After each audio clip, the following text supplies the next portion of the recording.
Cette émission s'adresse à un public averti. Doc Mayou et José Arsenault. Au réseau Cogeco, vous écoutez Doc Mayou et José. Avec le Doc et José Arsenault. Bonjour, bienvenue dans l'émission Le Doc Mayou et José. Bonjour, Doc. José, nous allons être dans l'air du temps ce matin. Dans l'air du temps? Moi, je pensais Oui. pas en tout, même. Puis oui. On a de cesse de parler de laïcité Ouais, mais là... par opposition au divin. Ouais. Conseil municipal de Toronto.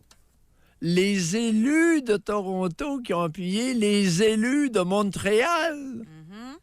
Tu sais que le divin roule fort ces temps-ci. Mais je pense pas que c'est à cause que les gens croient, moi.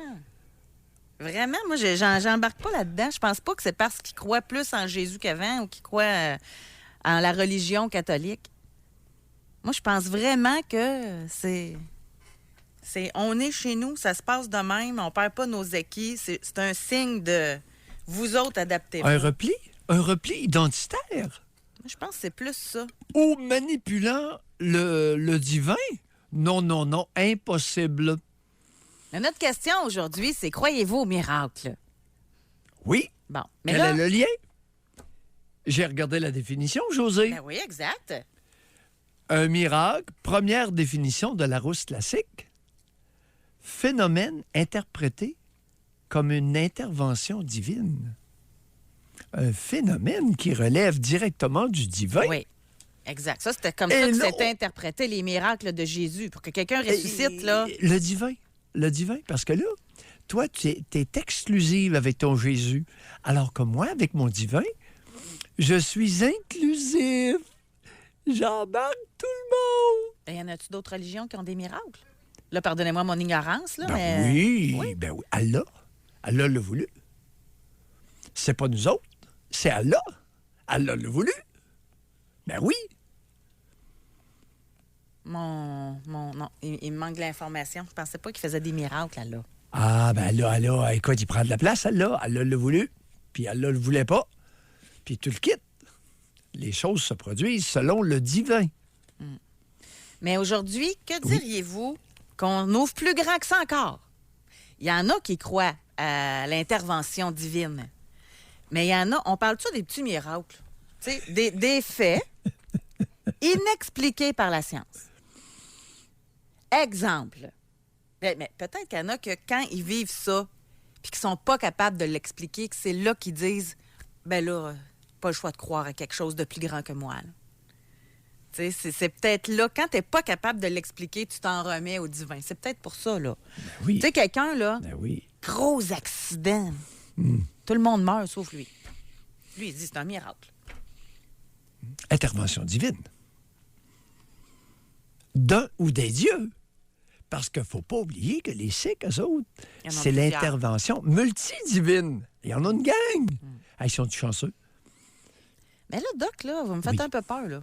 Vous êtes un peu trop de bonne humeur sur ce sujet-là, là, puis je sens que vous allez rire du monde qui vont appeler, là. Là, on fait le sujet pour entendre des histoires des gens. Non, mais sinon, ça marchera pas. Le monde n'appellera pas, là. Ben écoute, je vais poser une question. Quel est le pourcentage d'adultes au Québec? Au Québec, pas dans la nation canadienne-française. Quel est le pourcentage d'adultes qui, quand ça va mal, ne se tournent pas vers une déité quelconque, vers un dieu quelconque? Puis quand que ça va super bien, genre un fait inexpliqué, ils se disent que c'est aussi une divinité. Ouais. Bon, par texto, on peut le faire. Fait que ça, au moins, vous allez être contents. On va aborder le sujet de la religion. Oui. Fait que par texto, au 25-226, dès maintenant. Parce que moi, je pense vraiment qu'il y a une ligne qui se trace à partir d'un certain âge. Moi, je pense pas que les jeunes d'aujourd'hui croient. Vraiment. Moi, je pense... Quand ça va mal et que leur vie est en danger?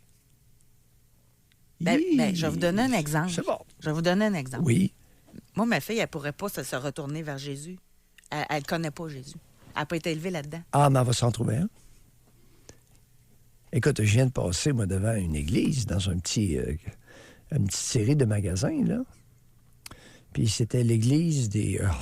comment ils s'appellent? L'église des esprits saints ou je ne sais pas trop quoi, là.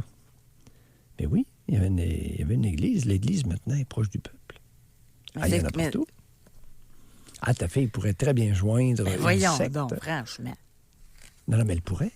Mais oui. Mais là, tant qu'à ça, Puis ils vont- tout se peut, là. Ils vont lui partager la bonne nouvelle. Les témoins de Jéhovah, ça roule fort.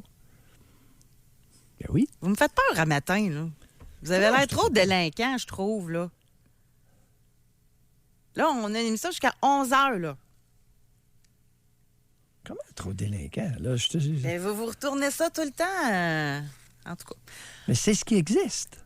on va le tester, OK? 25-2-2-6, on va commencer par ça. Puis si vous voulez, on va laisser faire les miracles. Vous n'avez pas de l'air à vouloir embarquer là-dedans. Oui, pantoute. ben oui.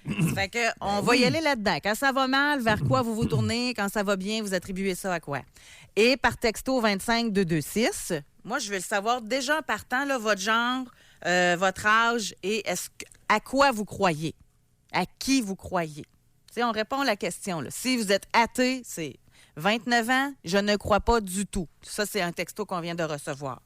Parce que moi, je veux valider quelque chose. Moi, je pense vraiment que chez les jeunes, là, mettons 40 ans et moins, que vraiment presque plus personne qui croit, selon moi. Ouais. Ah, là, je serais très surpris, José. Oh, les athées sont rares. Oh, ceux qui croient, non, ceux qui croient en aucun Dieu, en aucune religion, ils sont rares. C'est un tout petit pourcentage. Bien que je le connais pas, là, mais je le soupçonne d'être faible. À des degrés différents, la plupart des adultes ont des croyances religieuses. La plupart.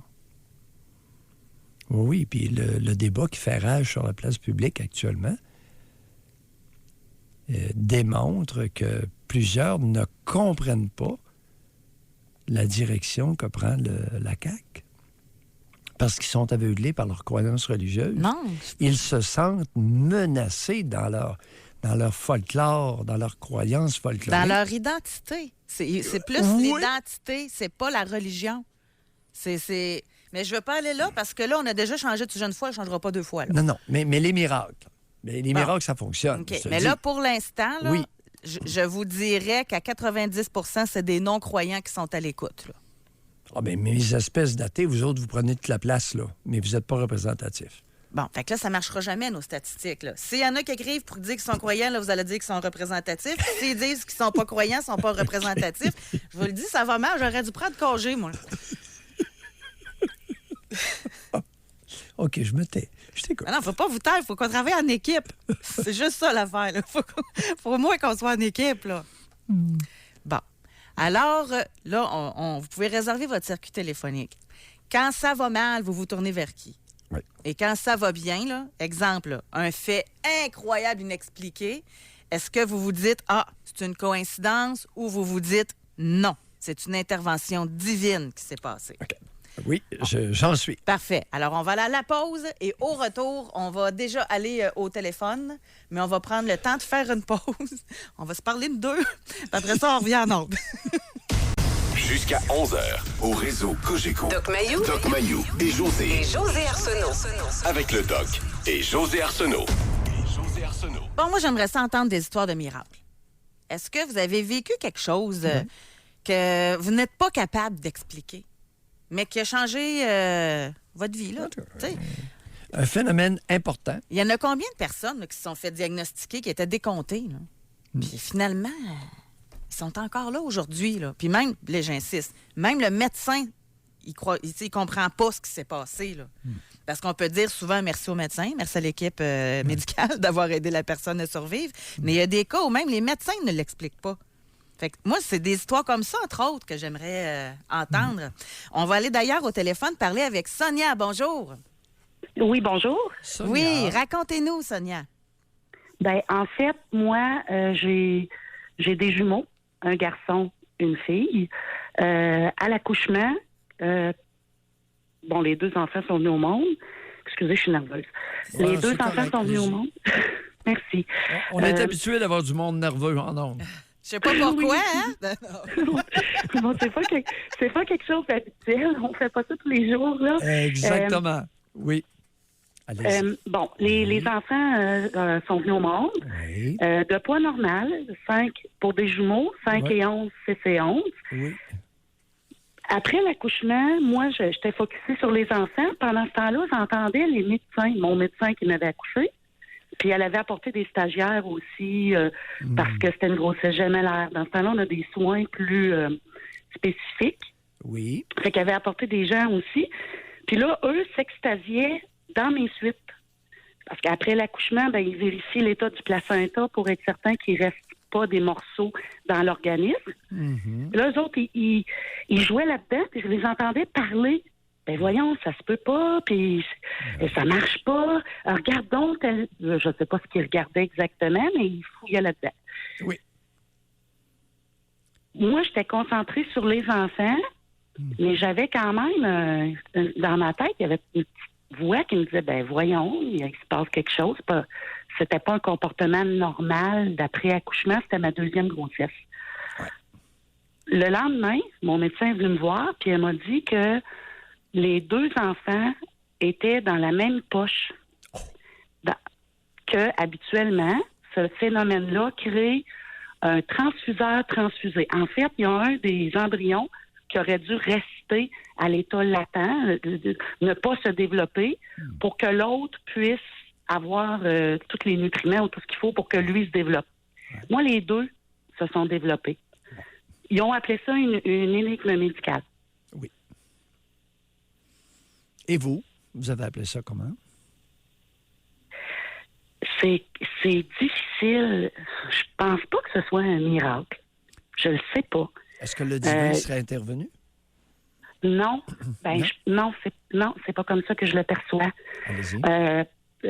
J'aime beaucoup la science, l'humain. Je lis beaucoup. Ça m'intéresse. Dernièrement, ils ont découvert, il y a plusieurs années, ils ont découvert que dans la génétique, les gènes, il y a des parents qui mettaient des enfants au monde. La mère, le bébé n'a pas les gènes, le profil génétique de la mère. Tu sais, au niveau médical, il y a plein de choses, d'anomalies, de différences. Je le vois plus comme ça. Fait que vous l'avez rationalisé plus que de dire « Wow, c'est un miracle ».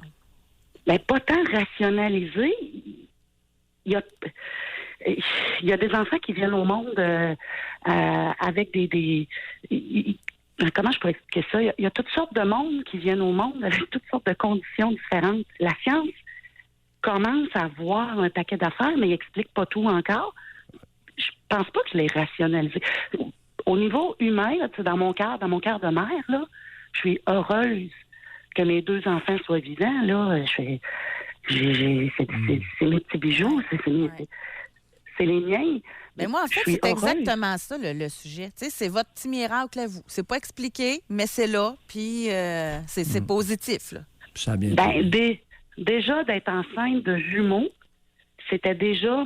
C'est pas tout le monde qui sont enceintes de jumeaux. J'avais déjà ce sentiment-là d'être chanceuse, de vivre quelque chose de différent, de spécial. J'ai adoré éduquer 2 enfants ensemble. J'ai trouvé ça tellement facile. Ils sont jamais seuls, ils se regardent. J'ai beaucoup aimé. Je les aime beaucoup. Attends un peu, Oui. ils sont rendus à quel âge, les jumeaux fraternels? Ils vont avoir 20 ans. OK. Est-ce qu'ils se regardent encore beaucoup? Est-ce qu'ils sont très proches l'un de l'autre? Non, ils sont vraiment... c'est un jeune homme et une jeune femme. Oui, on a très bien compris qu'il y avait un garçon et une fille comme bébé. Fait qu'en vieillissant, ils ont été très proches. Ils ont, les petites années, quand ils étaient là, de 0-4 ans, oui. Quand ils ont commencé l'école, le fait que j'ai un garçon puis que j'ai une fille, leurs intérêts étaient différents. Ils sont mis ma fille s'est mise à fréquenter des amis de filles, mon garçon des amis des garçons. Puis tranquillement, pas vite, ils ont fait chacun leur chemin, comme frères et sœurs là. Bon. Normal. Lequel des 2 pesait 5 livres et Mon 11 garçon. onces? 5 et 11, c'était ma fille. Bon. 6 et 11, c'était mon garçon. Puis Comment vous expliquez ça que le garçon était plus pesant à naissance que la fille? L'ossature. L'ossature. Les os. Il y avait des plus gros os que sa sœur. Ben oui. Moi, c'est comme ça que je l'ai interprété à ce moment-là, oui. Excellent. Hey, merci beaucoup, Merci. Sonia, d'avoir Merci, pris le temps de Sonia. téléphoner. Vous avez bien fait ça. Merci à vous. Merci. Ouais, quelle performance! Non, mais vous stressez le monde, Doc, là. Ah, c'est c'est de ma normal faute. qu'il soit. Ben, j'espère que c'est de votre faute. Oh, puis surtout une émission avec un sujet comme aujourd'hui, là, moi, je suis pas sûre que j'appellerai. Bon, ça va bien. Belle opinion de ton collègue. Ben, Vous le savez en plus, là. On va parler avec René. Bonjour, René. Bonjour vous deux, ça va bien? Oui. bonjour René. Et vous, Oui. René, avez-vous vécu un miracle? Ben, pour moi, mais mon frère, oui. Racontez. Mon frère, il sortait de l'école dans les 4 heures l'après-midi. Ça se passe à Québec. Et puis, il se fait frapper par un automobile. Le personnage en tant que tel, là, c'est un professeur, il était sous. Ça se passe des début des années 60. Doc Mayou doit connaître ça. Les automobiles des années 60, là, c'était quasiment des tanks. C'était pas des petites voitures comme on a aujourd'hui, là. Et puis, il s'est fait frapper. Puis là, il a revolé d'un air. Puis, par l'autre bord, il s'est fait frapper par un autre automobile. Oui. Comprenez-vous un peu ce que j'essaie de vous expliquer? Ben oui. Oui, on vous suit. Puis, il a été 54 jours dans le coma. Hey. Les médecins ils ont dit, je pense pas qu'il revienne, ça va être un légume ou... Mais non. C'est sûr qu'il y a eu des séquelles de ça, là. Il y a eu quasiment un œil arraché. Il y a eu des séquelles de vibration des bras, puis de... C'est un miracle. Je vous dis, c'est un miracle. Ce gars-là, là, il devrait pas être en vie aujourd'hui. Ouais, mais René, quand vous dites que c'est un miracle, croyez-vous à l'intervention du divin? Oh, ça, je suis pas tellement là-dessus, là. Oui, mais à votre âge, comment vous expliquez que ce soit un miracle? Qui est Ben, responsable du miracle? Je sais pas, Doc. C'est peut-être que lui, il voulait rester en vie. Je sais pas, là. Ah, lui, vous C'est voudrez difficile, rester en vie. c'est difficile à dire, là. Moi, je suis pas un devin là-dedans, là. Non, il mais est avez-vous des encore en vie croyances? aujourd'hui. Oui, il est encore en vie. Bien, avez-vous des croyances religieuses, René? Je crois. Moi, je suis un catholique, mais je pratique pas, comme ben du monde au Québec. Avez-vous des croyances religieuses? Pas compliqué, ça. Non, Vous Doc. n'êtes pas un Moi, je croyant. crois pas à la réincarnation et tout ça, là. Moi, je dis que quand tu meurs, ça finit là. Game over. On ferme les livres. Ouais. Ben, merci beaucoup, René, Merci, d'avoir pris René. le temps de nous parler. Merci. Au revoir. José, c'est pas une jeunesse, ça, René. Là. Il croit plus à rien. On s'en va où avec ça? Mais Doc, il y en a plein qui nous écrivent. Là, j'ai demandé Oui, pour être allons-y. totalement objectif. Oui. Parce que là, c'est sûr, je vois juste ceux qui me donnent raison. Là. Fait Oui. que pour être totalement objectif, j'ai demandé à Benjamin, il va nous faire un petit calcul. Continuez de nous écrire votre OK. genre, votre âge. Êtes-vous croyant? Si oui, à quoi? OK? OK. Puis à la fin, on va donner, selon nos auditeurs qui ont texté au 25-226, le résultat. OK. Bon, on va faire ça. Ça, c'est des genres d'histoires qu'on a déjà entendues. Puis c'est difficile à expliquer. C'est un auditeur qui nous a texté. Il dit, notre enfant, ça a pris 8 ans avec aide médicale, 6 fécondations in vitro. Et boum, après la naissance du premier, ma conjointe est tombée enceinte naturellement. Ça arrive. Admettons, on t'adopte un enfant, boum. Si c'est un miracle, là, le divin intervient souvent dans cette situation-là. Alors là, écoute, si on compilait des statistiques de femmes qui ont adopté un enfant Exact. et qui, à l'intérieur de l'année suivante, deviennent enceintes, je vous dire, tu serais gêné. Ben non, je ne serais pas gênée. Je trouve ça extraordinaire. Je trouve ça hot Non, comme... Ben oui, mais... Non, c'est parce que moi, on va juste se réentendre une fois encore, là. Oui. Moi, pour l'émission d'aujourd'hui, je rattache pas miracle à Jésus nécessairement. Un petit oui. Le mot, on peut changer de mot si vous voulez, là. Ça peut être un fait inexpliqué par la science que vous avez vécu. Ça peut être juste ça, là. Tu sais, comme là, ils se sont essayés pendant 8 ans de temps à avoir un enfant, ça marchait pas. Ils n'ont eu un avec l'aide médicale, etc. Est-ce que tu savais que... Pour eux, c'est hot, là, comme situation. Oui, mais l'adoption d'enfants peut déclencher la sécrétion d'hormones dans le cerveau de plusieurs femmes qui adoptent. Est-ce que tu savais ça? Mm. Et en modifiant les sécrétions hormonales du cerveau causées par le nouveau bébé, ça peut avoir un côté fertilisant. Mm. Alors qu'avant la venue Il n'y avait pas ça. de l'enfant adopté, il n'y avait pas possiblement ces sécrétions hormonales de la part du cerveau. On commence à gratouiller un peu autour de ça, parce que ce miracle-là est tellement commun que c'est plus un miracle. Celui-là, ça n'est pas un, parce que écoute, beaucoup de monde ont dans leur entourage et leur connaissance OK. quelqu'un qui a adopté. Fait qu'on laisse faire aussi ceux qui sont fait dire qu'ils étaient décomptés puis qui vivent encore, parce que c'est tellement fréquent. Fait que c'est ça non plus. Fait que là, il va rester quoi? De quoi on pourrait bien parler? Non, attends un petit peu. On va pas trop vite, là, José. Tarde un peu, là. Va pas trop vite. Les décomptés, ça, il y en a plusieurs qui croient à l'intervention divine dans les décomptés. Ben oui. On va aller à la pause. Il est 9h55. Au retour, nous avons Mohamed et Claude qui vont nous parler. Doc Mayou et José Arsenault. Avec le Doc et José Arsenault. Au réseau Cogeco. Est-ce que... Je sais plus comment poser la question, là. Est-ce que vous croyez au miracle? Oh oui. Est-ce que vous avez déjà vécu un fait inexpliqué par la science? Mais que ça ne veut pas dire que dans votre tête, c'est à cause de Dieu, là. T'sais, on inclut tout le monde aujourd'hui. Oh oui.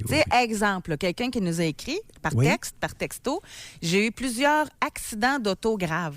Tonneaux, face à face, chevreuil, un VUS m'a coupé, entré dans ma porte à haute vitesse. J'ai même tombé d'un véhicule à 110 km/h, puis j'ai jamais rien eu de majeur. Comment l'expliquer? C'est des choses comme ça, là. Là, on va aller parler avec Mohamed, qui nous appelle de Québec. Bonjour, Mohamed. Oui, bonjour. Oui, Mohamed. on vous écoute. Ben, c'est seulement, pour moi, je vois que le miracle, ça concerne seulement le prophète. Tout le reste, c'est une organisation de Dieu dans cette vie. J'ai pas compris. Reprenez-nous ça en français, là. Qu'est-ce que vous venez de dire? Pour un miracle, ça concerne seulement les prophètes. OK. Mais ce qui arrive pour des gens et tout, toutes les actions qu'on peut le survivre, c'est une organisation de Dieu. OK. Là, Mohamed, si je peux me permettre, moi, j'imagine que vous êtes musulman, vous croyez en Allah de votre côté? Oui. Bon, juste pour mon éducation personnelle, là, parce que nous, dans la religion catholique, on a été élevés à croire que Jésus faisait des miracles. Dans la religion musulmane, est-ce qu'il y a des miracles qui sont faits également dans l'islam, etc.? Ben, au fait, dans toutes les religions, avec Moïse, c'était les miracles de la magie. Avec Jésus, c'est les miracles contre la science. Et avec Mohamed, les miracles dans leur façon de parler. OK. Puis vous, personnellement, pour conclure, est-ce que vous y croyez au miracle? Est-ce que vous en avez vécu personnellement, vous, là? Non. OK. Quel âge avez-vous, Mohamed? 40 ans. 40 ans. Mais lorsque vous dites un miracle, ça concerne seulement le prophète. Qu'est-ce que vous voulez dire par là? Ben, pour prouver l'existence de Dieu, des gens qui ont demandé des miracles pour voir. Avec de la demande de l'homme, c'était pas un miracle, quelque chose que ça se voit directement. Non, c'était par demande. OK. OK. Bien, merci beaucoup Merci, d'avoir pris le temps d'appeler, merci, Mohamed. Mohamed. Merci. Oui, merci à vous. Merci. Au revoir. Il y a toutes sortes de croyances. OK. On va aller à Shawinigan. On va parler avec Claude maintenant. Bonjour, Claude. Bonjour, vous deux. Claude. Bon, hey, Doc, vous parlez, puis José, vous disiez qu'il y a juste les jeunes qui ne croient pas. Moi, je suis vieux, j'ai 76 ans. Je crois pas, moi. Je crois pas à rien. Pourtant, je peux vous dire une affaire, j'ai cru. Hey, on s'est fait bourrer le crâne quand on était jeune. Là. Moi, j'étais 8 ans pensionnaire. Là, c'est épouvantable, la messe à tous les matins, puis tatata. Puis à un moment donné, je pense à l'âge de 15 ans, là, j'ai dit, oh, je commençais à penser par moi-même, puis je me suis posé des questions, puis je croyais plus à rien. Bon. Vous avez débarqué du bateau. J'ai commencé. J'ai débarqué, par exemple, il est arrivé des circonstances qui m'ont fait débarquer. Là. Allez-y, c'est intéressant. Ouais, allez-y, on va avoir du fun. Je suis pensionnaire. À un moment donné, il j'ai eu une agression par un frère, j'avais 15 ans. Il m'a sauté sur moi, puis tout. Puis il n'a pas réussi à faire rien parce que j'ai tellement été écœuré que j'ai vomi. Mais ça m'a resté dans la tête, j'ai écœuré. Puis après ça, je suis allé... on avait un aumônier. Fait que moi, là, petit cave, là, j'étais pensionnaire depuis 7-8 ans. Là. Je vais voir l'aumônier, puis tu sais, si tu courais tout, là, moi, il comptait ça. Je compte ça. Fait que là, lui, il dit, ben là, faut que tu pardonnes, faut que tu comprennes. Puis là, il a commencé à viroyer autour de moi, puis il disait que c'est parce que j'étais gâté par la vie, que j'étais tellement beau, petit patata. Oh boy, un autre affaire, ben j'ai dit là, regarde, j'allais arrêter ça, là. Fait qu'à partir de là, je ne croyais plus rien, moi. Fait qu'à un moment donné, on était à la messe, puis commence à parler des veaux d'or, des païens, puis tout ça. Puis là, moi, j'allume. Je dis, ouais. Puis j'ai dit, puis vous autres, avec le stensoir, tout le monde est à genoux en avant, puis votre boucane que vous faites, puis vos chasubles, toutes sortes de couleurs, c'est aussi rituel que des païens. C'est la même... Là, j'étais à l'index, là. Oh boy. J'étais... même, il disait... le matin, on allait à la messe, j'ai continué à y aller. Mais à partir de là, j'ai jamais recommunié de ma vie. J'allais à la messe parce que j'étais obligé, j'étais là.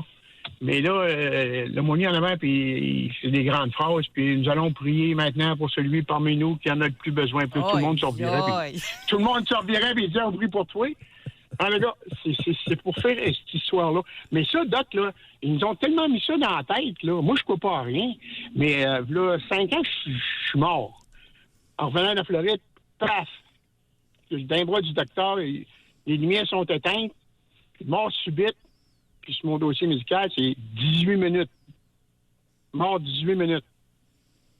Oui. Là, je me suis réveillé. Puis il était... le docteur était sur moi. Il a dit, stay with us, you're okay, I'm back. Fait que moi, la mort, je l'ai vécue.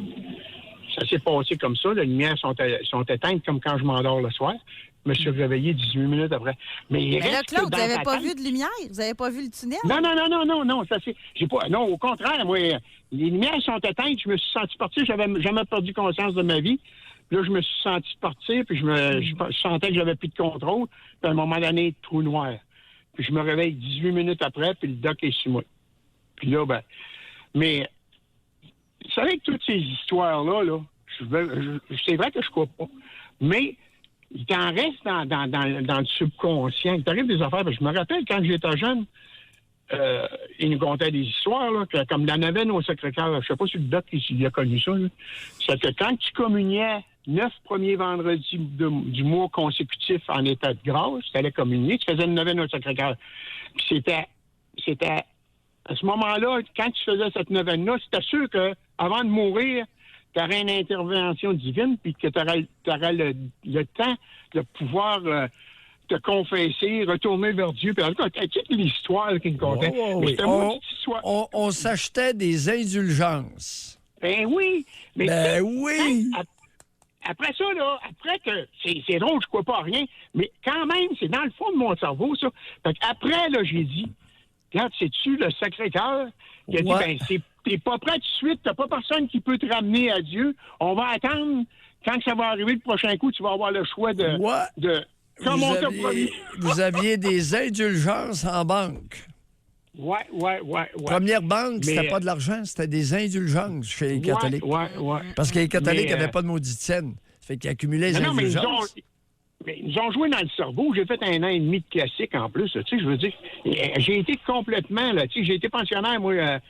à l'âge de 8 ans jusqu'à 16 ans. Tu sais, mais Claude, juste une chose. J'étais endoctriné. Oui, allez-y. Qui vous a placé pensionnaire à 8 ans? Ah, ben là, c'était dans le temps, j'ai été placé pensionnaire parce que dû à mon père qui était parti, là, puis ma mère, on était 5 enfants. Puis nous autres, moi, j'étais pensionnaire, puis j'ai pas été dans la gang à Duplessis puis dans les orphelinats. Non. Parce que... Votre père était parti où? Il était parti dans les chantiers? Ben, il était parti avec une femme. Il est parti, là, tu sais. J'avais 8 ans, ça veut dire en 50. Il n'y en avait pas beaucoup dans ce temps-là. Avec une femme? Il a levé les feutres avec une femme? Oui. On était 5 enfants, puis ça pas... Mais là, j'ai été chanceux parce que ils m'ont pas envoyé dans un orphelinat parce que Ils nous Ouais. ont tous placés. Moi, j'étais bon à l'école. J'étais pas... Dans le temps, Fait qu'ils m'ont envoyé dans un collège, Oui. tu sais, privé, là, tu sais. C'est le gouvernement qui payait, mais j'étais là avec des gars d'avocats et de médecins. Claude, vous avez 76 ans.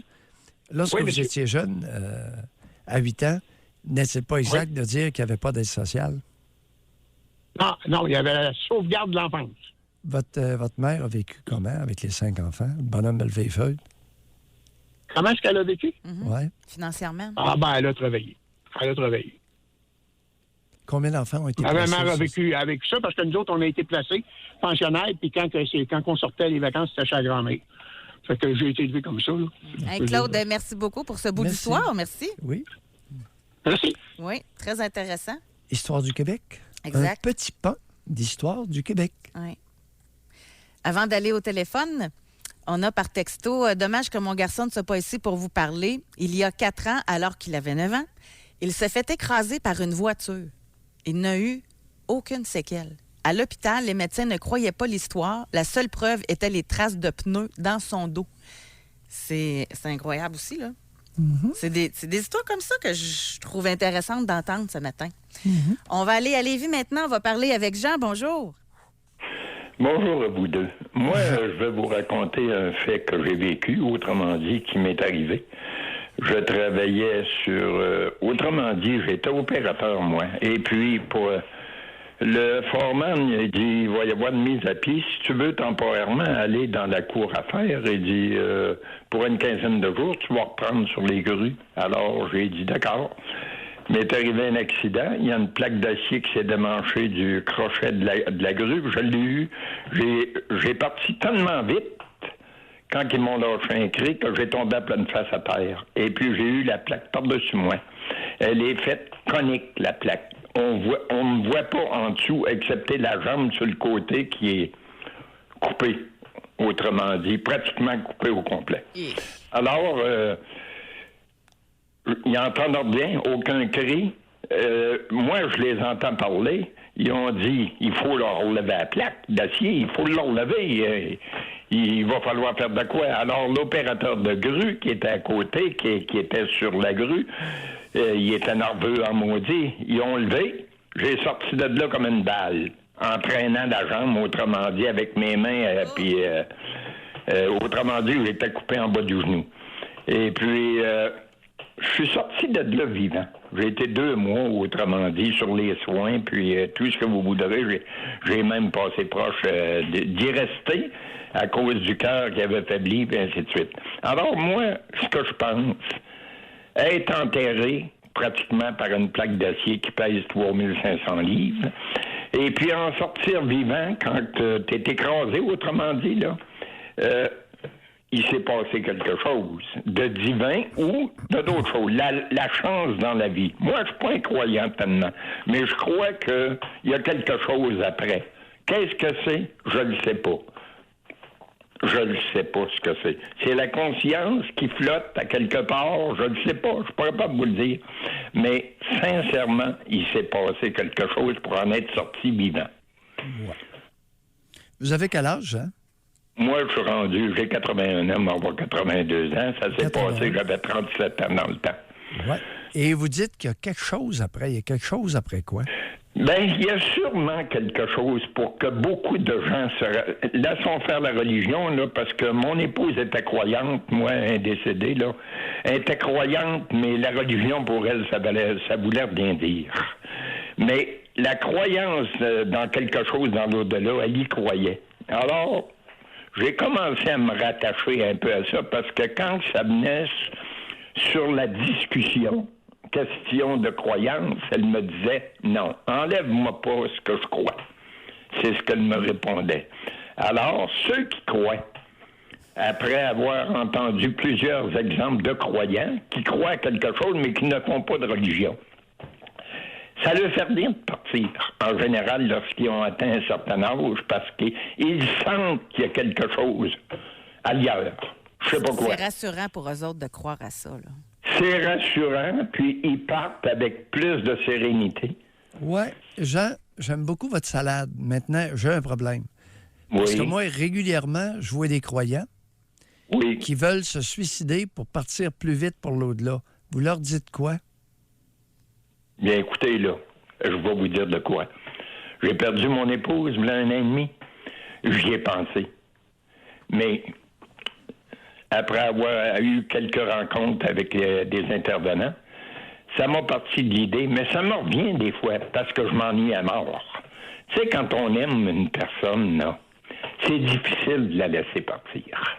Puis quand ça se fait vite, même si c'est une maladie, puis qu'on dit « Oh non, ça sera pas avant 4-5 ans », mais, et puis qu'au bout d'une semaine, 15 jours impartis, moi vous dire de quoi, c'est excessivement difficile. Mais Jean, dans vos croyances, vous pensez que si vous mourrez, vous allez aller la rejoindre? La rejoindre, probablement pas.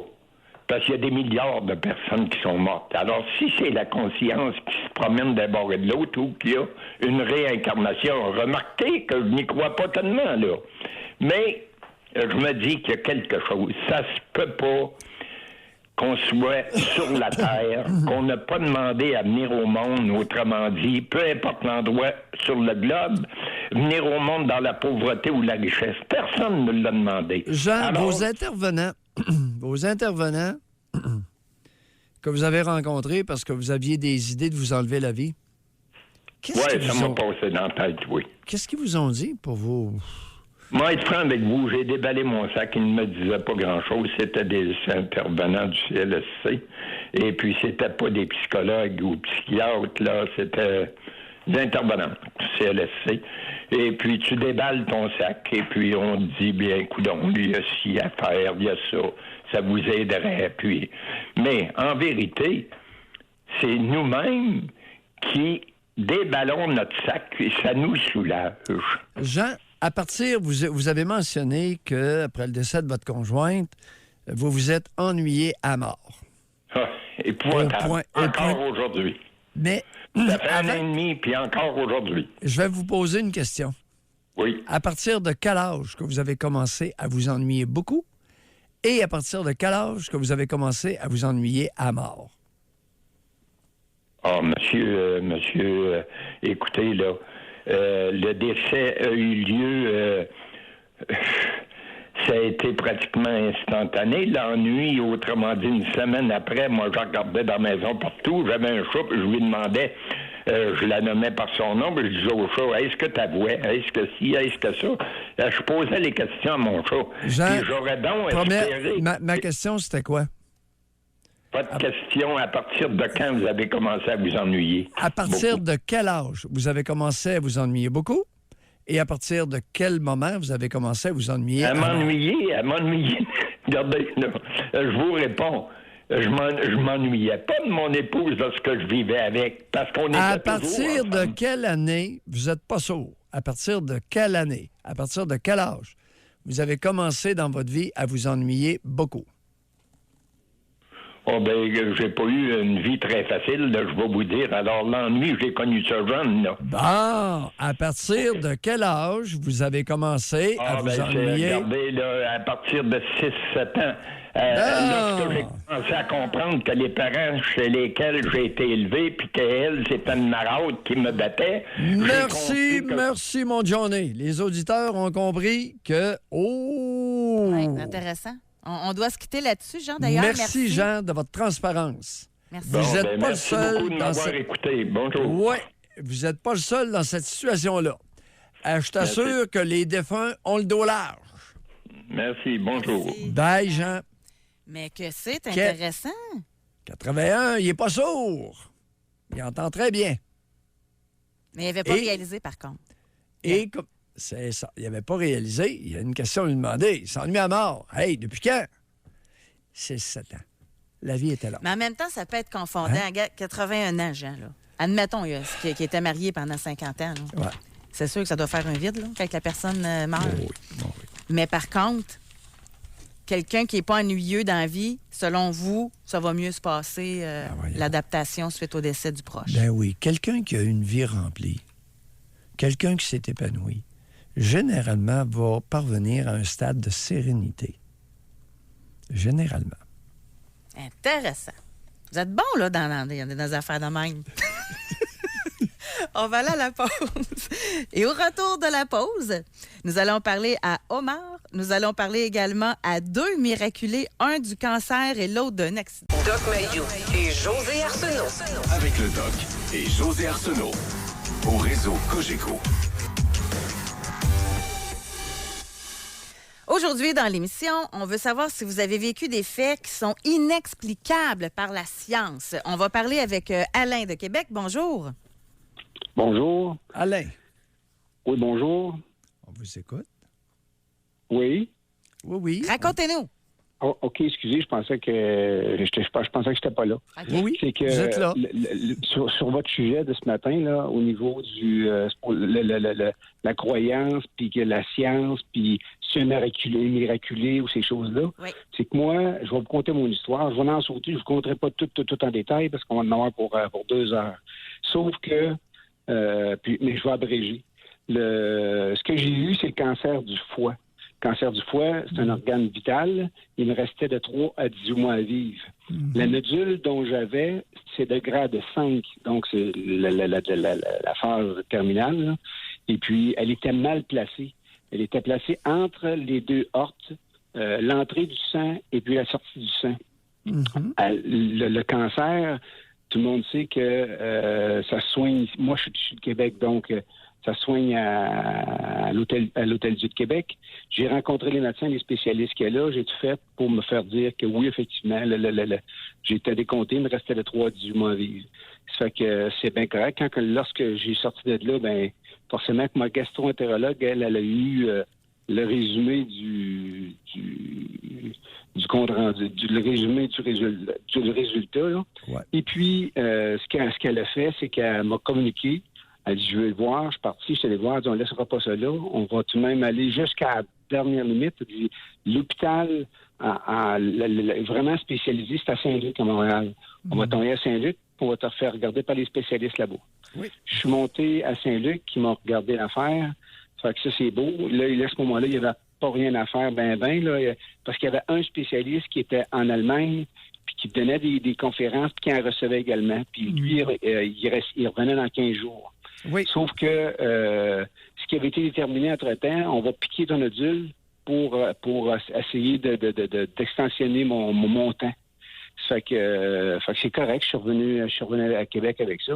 Mais moi, j'ai toujours été croyant. Tout le temps. Puis je pratiquais pas toutes les semaines. Puis je suis pas un type là, qui paranoïe là-dessus, là, puis qui capote, puis qui pense que Dieu va sauver le monde, puis ci, puis ça, là. Non, je suis un type qui est vraiment terre à terre. Sauf que nous, on allait à la messe, quand je dis nous, c'est moi mon épouse, là, on allait à la messe à tous les mardis, de bonne heure le matin à Saint-Anne. Ça fait que lorsqu'il fallait que je monte me faire piquer mon nodule, le curé là, de la place, il vient me voir, puis il m'a jamais vu ce monsieur-là. Moi, je le connaissais pas. Fait qu'il vient, ça donne qu'il vient me voir, mais pourquoi qu'il vient me voir? Il me donne la main, puis il m'a souhaité bonne chance. Ben, j'ai dit merci, j'ai dit comment ça, bonne chance? En tout cas, peu importe. Fait que lorsqu'on montait notre trajet à Montréal, j'ai une de mes tantes qui est décédée. Elle est décédée cette journée-là. Là. Moi, je m'en allais à l'hôpital. Ça fait que, puis là, à ce moment-là, ils ont téléphoné sur mon cell, ils m'ont dit, bon, ben, elle va être exposée telle date, mais on sait que tu ne pourras pas parce que tu vas être hospitalisé là-bas, puis c'est ça. Mais ma tante, moi, je l'avais rencontrée avant, peut-être 2 mois avant son décès. Elle m'avait dit, je sais pas comment, mais je vais t'aider. Fait que moi, écoute, je prenais tout ce qui en était, mais j'étais croyant, puis elle était c'est forcément qu'on est dans une famille de croyants, là. Fait que là, Alain, mettons qu'on accélère un petit peu. Fait que là, finalement, c'est quoi? Vous pensez qu'elle vous a aidé à guérir ou? Bien, c'est parce que le médecin, lorsqu'il m'a opéré, puis qu'il a enlevé mon nodule, le lendemain, j'étais dans un vape parce qu'ils m'ont donné du Dilodil pour enlever le mal, là. Mon épouse était là, mais je me souviens juste d'une chose, moi, qui a dit, c'est que, puis après ça, mon épouse me l'a confirmé, il dit, j'ai jamais fait d'opération comme ça. On aurait dit que j'ai même pas cligné des yeux. Quand c'était le temps, là, j'ai descendu, j'ai enlevé mon nodule parce qu'il servait de ses deux mains. Là, j'ai enlevé le nodule. C'était à droite comme si j'avais pris une règle puis j'avais fait une barre à crayon. J'ai descendu des deux côtés, j'ai pas cligné des yeux. On aurait dit que mes mains étaient menées par quelqu'un. C'est le médecin qui vous a dit ça? Oui, c'est le médecin qui m'a dit ça. OK. Ça fait que, puis ce que je peux vous dire, c'est qu'après ça, là, forcément, il y a eu plein d'affaires, mais comme vous dites, il y a d'autres auditeurs là, qui veulent en parler. Par après, moi, après 3 mois à peu près de convalescence, quand je suis descendu à Québec, là, j'étais capable de véhiculer puis de marcher pas mal, puis que je roulais un petit peu. On est retourné à Saint-Anne. Quand j'étais allé à Saint-Anne, habituellement, on s'assied toujours, il n'y a pas beaucoup de monde, on s'assied toujours à la même place, et c'était pris. On part après une autre place. J'ai jamais vu cet endroit-là. Je regarde au plafond, je vois une croix et puis un agneau qui a la patte prise après. Fait que c'était une brebis qui était prise après la croix. Fait que forcément que moi, ce que j'ai pensé, je me suis dit, je sais pas, j'ai aucune idée. À un moment donné, bang, j'ai perdu la carte. J'ai levé à peu près, je vous jure, c'est pas des farces, là, environ 24 pouces du sol. Mon corps était là, mais moi, j'ai levé. Je sentais plus de mal du tout. C'est parce que j'avais 64 agrafes. Fait que forcément que à cause de l'opération, là, ça tirait, là, je sentais plus rien. Fait que j'étais comme si j'étais sorti de mon corps. Alain, puis, oui. Alain, vous savez, on pourrait vous écouter longtemps, là. Mais votre tante vous a aidé. Elle vous a dit qu'elle vous aiderait. Ouais. Elle vous a aidé de quelle façon, d'après vous? Quel était le pouvoir? C'est son esprit qui s'est manifesté ou qu'est-ce qui est arrivé? Je suis le seul là-dessus. Là, je pourrais pas c'est une histoire globale. OK, vous n'avez pas... Non, j'ai pas élaboré plus que ça. Là. On est croyants, puis... Okay. Merci. Alors, merci. Oui, merci beaucoup, Alain, de nous avoir raconté ce moment-là de votre vie. On va aller à la pause. On revient tout de suite après. Mayou et José. Avec Doc Mayou et José Arsenault. Au réseau Cogeco. Est-ce que vous avez déjà été témoin que vous-même avez vécu un fait inexplicable par la science?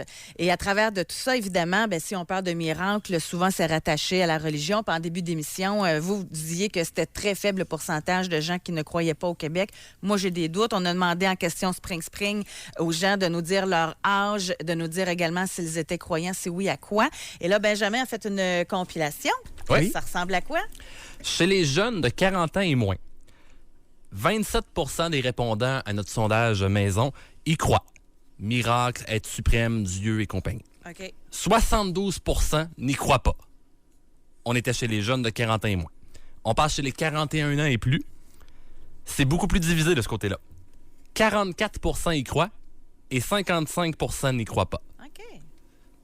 Fait qu'il y a vraiment une ligne là, qui se trace...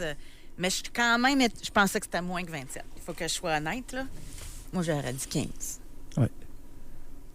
Fait que je suis quand même étonnée. 72 % c'est la grande majorité qui n'y croit plus, là. Mais je pensais que ça allait être plus grand que ça encore. Si tel est le cas, ça, c'est dans notre auditoire. Exact. Maintenant, si tel est le cas, dans notre collectivité canadienne-française, le projet de loi de Legault devrait passer assez facilement. Si tel n'est pas le cas, c'est une autre affaire. Un commentaire tout à l'heure, le médecin, il y a des médecins il y a beaucoup de médecins croyants. Hein?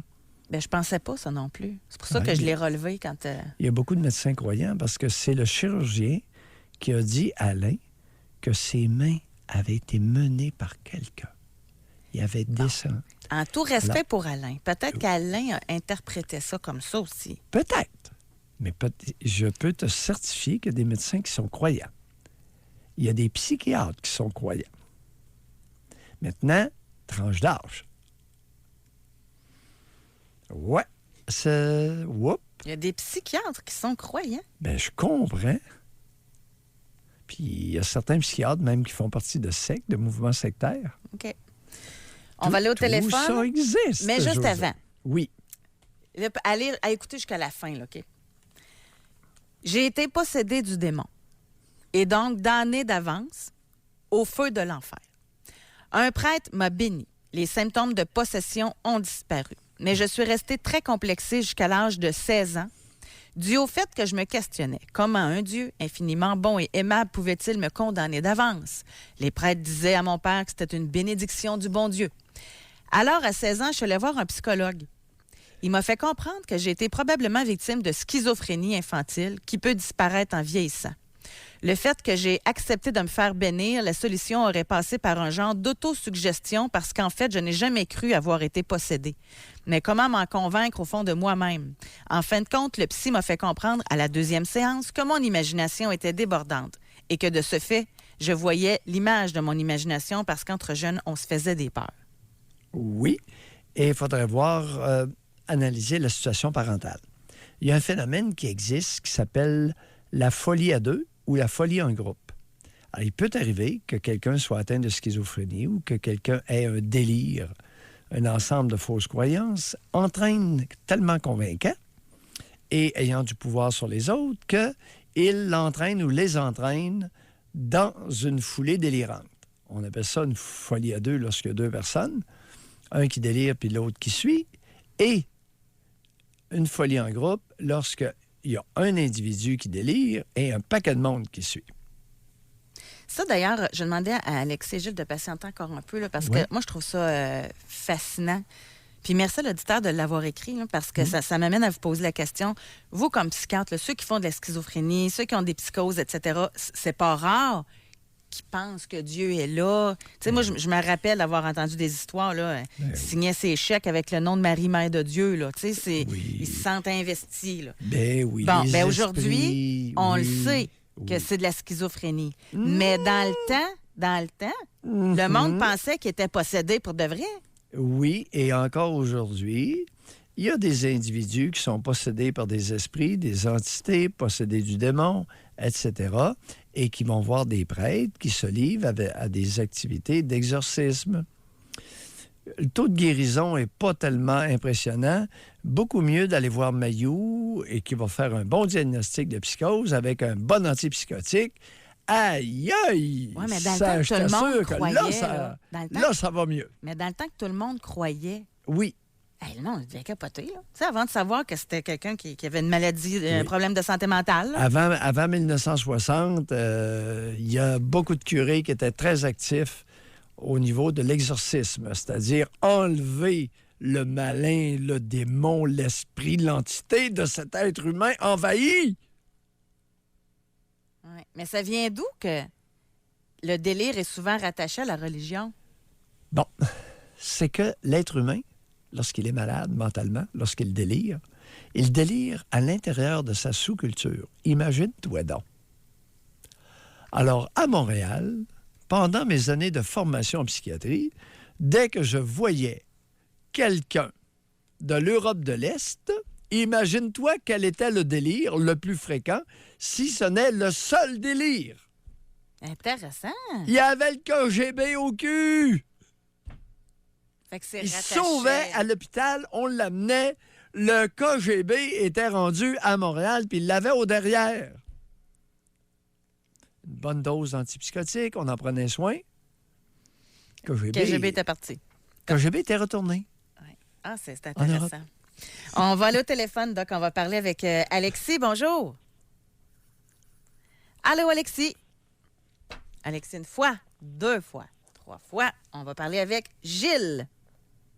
Gilles, bonjour. Oui, allô? Oui. Gilles. Oui. On vous écoute, Gilles. Bon, je vais commencer par le miracle. Je crois que le miracle, il y a 2 sortes de miracles. Il y a des miracles divins, comme le Doc Mayou donnait la définition au début de l'émission. Puis il y a des miracles qu'on peut se donner à soi-même, que l'humain peut se donner à soi-même. Oh, ouais. Moi, mon miracle à moi, c'est tout simplement, j'étais en moto, et puis je m'en allais, je roulais sur la rue, et puis il y avait une auto en avant de moi, puis ça une voie, puis là, ben, on tombait à 2 voies à partir de quand que je commençais à passer à côté de lui, par la gauche. Puis là, ben, lui, on dirait qu'il a décidé d'une shot, là, il dit, je vais aller faire une commission au IGA, parce qu'il y avait un IGA qui avait dépassé la cour un peu, puis il m'a viré ça direct d'en face, là, à 90 degrés d'une shot, là. Fait qu'il est venu de côté là, avec moi, puis moi, j'ai commencé à breaker, puis j'ai une moto, en tout cas. Puis là, ben, quand je breakais, vous allez comprendre, le Doc Mayou, que je breakais 70 en avant, puis 30 en arrière. Puis ma roue en arrière, elle levait, je la relâchais, elle levait. Puis là, la dernière vue que j'avais, là, c'est ma roue en avant, j'étais jacké dans les airs, puis ma roue en avant, il y a ma main qui avait de distance entre ma roue et l'auto. J'étais sur le côté de l'auto, là, un petit peu dépassé la porte arrière. Ça fait qu'il en reste encore quand même pas mal de chars à passer avant que... Fait que là, j'ai fermé mes yeux, j'ai commencé à vouloir tourner les autres, si on veut, commencer à rouler, là, puis passer par-dessus la valise, si on veut. Puis quand je me suis rouvert les yeux, j'avais passé au travers du char. Puis là, je te l'explique, ça, c'est un... Juste en te le disant, ça, c'est une affaire que je compte pas tous les jours, là, ça fait quand même des années. Puis il vient un frisson. C'est un sentiment que tu as unique. C'est pas une affaire que tu... En tout cas, tu vois-tu, je te l'explique, là, il me vient un frisson. Puis c'est drôle, c'est quand on vit des affaires de même, ben c'est ça, c'est unique. Puis cette fois-là, c'est pas divin, je te dirais. C'est la personne que j'ai sentie, c'est ma mère.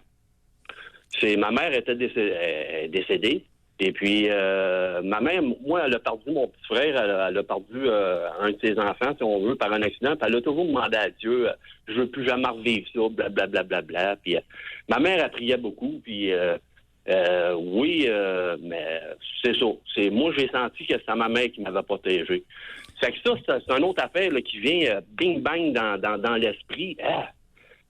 Ben voyons donc, j'ai senti ma mère, puis là, il y a un char, il y a une femme qui s'est même parlé, puis tabarouette, fais attention, blablabla. Mais je l'écoutais même pas. Moi, j'étais rendu avec ma mère, avec le miracle que j'avais passé au travers, puis j'étais dans ma bulle. Ben voyons donc. Il y a un point. C'est une affaire incroyable. Oui, Gilles, lorsque vous vous êtes réouvert les yeux, vous nous dites, j'avais l'impression d'avoir passé à travers le char. Qu'est-ce que vous voulez dire par là, j'ai l'impression d'avoir passé à travers du char? Oui, je me suis mal exprimé. J'ai passé au travers du char. C'est carrément ça. C'est sûr que c'est, humainement parlant, tu comptes ça à du monde, puis tu sais, la croyance. OK. Là, alors vous, votre conviction, c'est que la dureté du métal n'existait pas. Il y a eu une espèce de passage là, à travers le métal, c'est ça? Ah, très bien expliqué. J'ai passé au travers. Puis comment vous l'expliquez, ça? Ben, sa mère. Non, mais c'est là que votre mère serait entrée en ligne de compte? Ben, moi, là, c'est ça. Ma mère est décédée. Votre mère aurait enlevé, Gilles, votre mère, étant un esprit, aurait enlevé la résistance du métal pour vous permettre de passer au travers de l'auto. Très bien compris. Très bien compris. Au moins, il y a une chose. Je comprends les affaires, José. Merci beaucoup, Gilles. Merci. Il y en a de toutes les sortes. Oui. Merci beaucoup. Voilà. Lui, c'est comme ça qu'il l'a vécu. On ne pourra pas y enlever ça. Oui. Il l'a vécu comme ça. C'est beau quand même, hein? Les esprits enlèvent la résistance de la matière. On va aller à la pause là-dessus. Doc Mayou et José Arsenault. Le Doc Mayou et José, c'est le Doc et José. Au réseau Cogeco. Alors, nous avons retrouvé Alexis. Bonjour, Alexis. Oui, bonjour. Est-ce que tu m'entends bien? Oui, très bien, merci. Alexis, bonjour. Moi, j'ai 39 ans, fait que les affaires de Jésus et tout ça, là, pas full croyant, là, pas plus que ça. Moi, ce qui m'est arrivé, j'étais dans une personne de garde de sécurité dans une industrie. Puis j'ai été appelé par un cellulaire quand il se passait quelque chose là, par un automate automatique. Et j'y étais souvent sans aucun problème. Puis un soir, je suis arrivé là. Puis la bâtisse était en feu. Là, la place que je m'occupais était en feu. Donc, j'ai pris un instincteur pour essayer de faire ça moi-même, mais j'ai pas été capable. Donc, je me suis tout de suite dirigé vers un téléphone et j'ai appelé les pompiers. Fait que les pompiers s'en venaient. J'ai essayé de trouver un autre instincteur, puis je me suis réessayé. Puis à un moment donné, ben je sais pas si c'est le feu ou quoi, mais panne d'électricité. Tout ce que je voyais, c'était des flammes, puis de la boucane, puis j'étais en train de mourir là. Assez qu'à un moment donné, j'ai pensé à ma femme et à mes enfants, puis j'ai dit, bon, ben ça y est, c'est à soir que je pars. je me suis accoté sur le mur, puis pouf, je me suis ramassé dehors. Aussi simple que ça. Un peu avec les vapes et tout ça, là, de boucan et tout ça. Mais c'était pas Attends, super, tu sais, je me quand suis vous dites dit- que vous êtes à côté sur le mur, puis pouf, vous êtes arrivé dehors. Le mur a cédé. C'est j'imagine? ça, c'est le mur. Non, c'est pas le mur qui a cédé, mais en n'ayant aucune idée de où ce que j'étais, je me suis à côté d'une porte. Ah, OK. OK? Non, mais Parce qu'avec tout ce problème, qu'on c'est entend pas depuis un si matin, pire. là, je pense que vous étiez passé au travail. Non, mais c'est parce que le lendemain, les pompiers puis la police veulent me rencontrer, moi, là. Fait que moi, sans aucun problème, je me dirige aux polices puis tout ça. Puis avec une madame qui s'occupe des enquêtes et tout ça, elle dit, monsieur, elle dit, vous avez sorti où, vous? Ben là, sur le plan, je lui montre la porte qu'il y avait là. Ben, elle dit, monsieur, elle dit, les services d'incendie ont essayé de l'ouvrir la porte 1001 fois, puis ils n'ont jamais réussi à l'ouvrir. Je ne sais pas quoi dire. C'est elle qui m'a fait penser que peut-être que j'avais vraiment été chanceux puis qu'il s'était Mais passé ils l'ont quelque chose. essayé de l'ouvrir avant que vous accotiez dedans, là, c'est ça? Non. Quand ils sont partis, eux autres, là, ils ont vérifié le périmètre et tout ça, puis quand ils ont essayé d'ouvrir cette porte-là, ce soir-là, la porte n'a jamais voulu ouvrir. Question, Alexis. Oui? Qui a refermé la porte après votre brillante sortie? D'après moi, c'est une porte avec un mécanisme de refermage automatique. Ah, OK. Le mécanisme s'est enrayé. Ouais. Ben, en tout cas, c'est Est-ce qu'il y avait des une poignée? phénomènes inexplicables. Est-ce qu'il y avait une poignée comme à l'intérieur, là? Non. C'est une patente à aimant contrôlée électroniquement, là? Un gugus en haut? Peut-être quelque chose comme ça, oui. Ouais, Mais plus ouais, avec un vérin hydraulique là, au-dessus de la porte là, qui ferme comme une porte de sortie. Là. Oui. Ah, il y en a toutes les sortes de portes. Alors, Ouais, fort c'est ça, heureusement... mais c'est juste drôle. Ouais. La Mais vous, porte- Oui. c'est quelque chose qui m'intéresserait de savoir, Alexis. C'est après avoir vécu ça, là, ça change-tu votre regard sur la vie? Ça change-tu...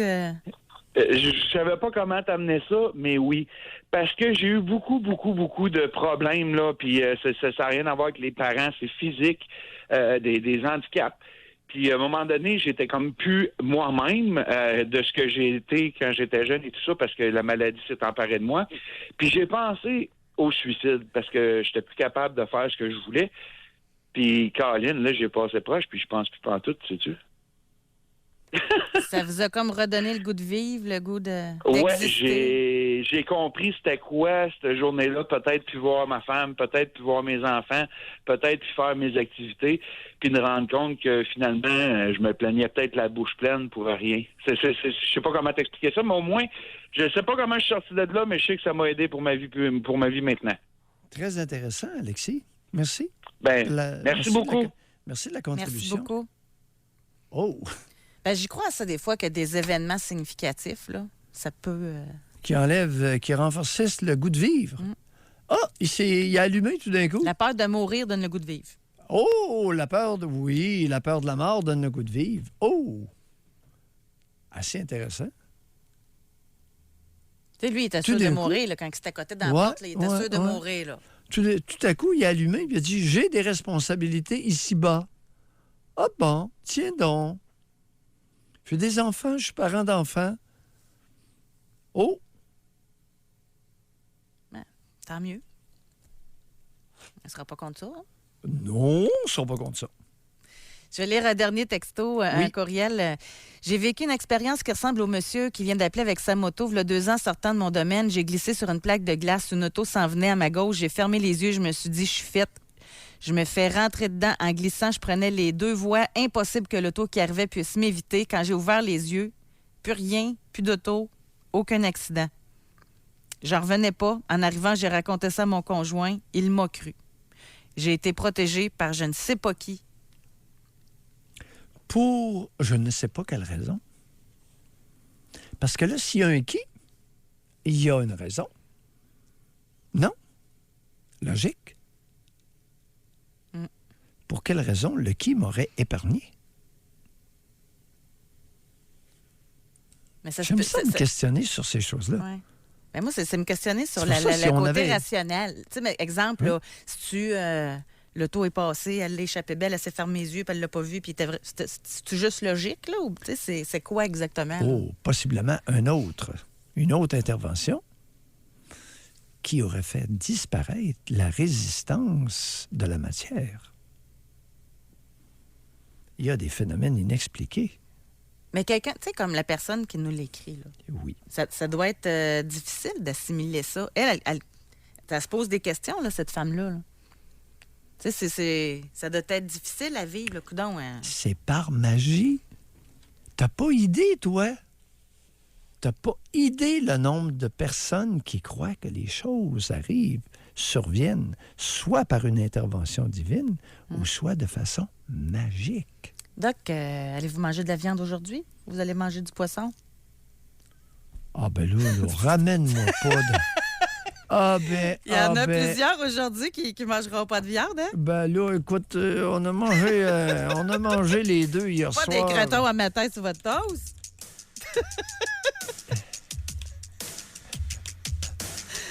Aïe, aïe. José, tu me ramènes 60 ans en arrière d'un coup sec. Et là, on s'en va en congé de Pâques. Hein, jusqu'à... Ça a ça de bon, Pâques, hein? Ça nous donne congé jusqu'à... On revient en ondes mardi. Mardi. Exact. Alors, passez très beau congé, tout le monde. Bye-bye. Doc Mayou et José. Soyez là mardi pour une autre édition de Doc Mayou et José. Au réseau Cogeco.